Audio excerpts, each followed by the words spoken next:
കൂട്ടുകാരെ, ഞാനും നിങ്ങളും വായിച്ചിരിക്കേണ്ട പുസ്തകങ്ങളെ കുറിച്ചാണ് ഈ വീഡിയോയിൽ പങ്കുവെക്കുന്നത്.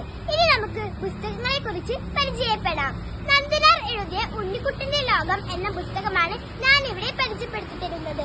ഉണ്ണിക്കുട്ടൻ എന്ന കൊച്ചുകുട്ടിയുടെ കാഴ്ചപ്പാടിലൂടെ അവൻ ഭൂമിയെ കാണുന്നു, പ്രകൃതിയെ കാണുന്നു, മരങ്ങളെ കാണുന്നു.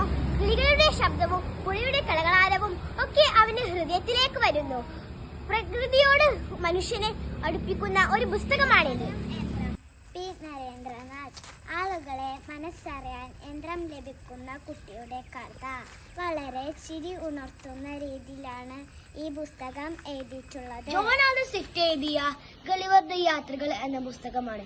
ഗളിവർ പല ദ്വീപിലെത്തുകയും അവിടെ കുള്ളന്മാരെ കാണുകയും മറ്റു ദ്വീപിൽ അവിടെ ഭീമാകാരന്മാരെ കാണുകയും അങ്ങനെ യാത്രയുടെ അനുഭവങ്ങൾ മനോഹരമായി അവതരിപ്പിക്കുന്ന രീതിയിലാണ് ഈ പുസ്തകം. റിയാന്റെ കിണർ.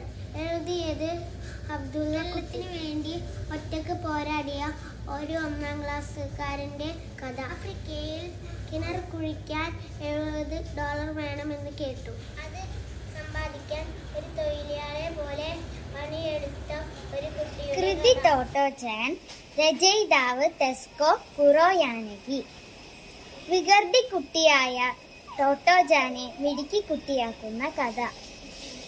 അധ്യാപകരൊക്കെ കാര്യമായി പഠിക്കുന്ന ഒരു പുസ്തകമാണിത്. കുട്ടികൾക്കൊക്കെ വളരെ ഇഷ്ടപ്പെടുന്ന ഒരു കഥയാണിത്. കൃതി. ഒരച്ഛൻ മകൾക്ക് അയച്ച കത്തുകൾ. ജവഹർലാൽ നെഹ്റു ഇന്ദിരാഗാന്ധിക്ക് അയച്ച കത്തുകളാണ്.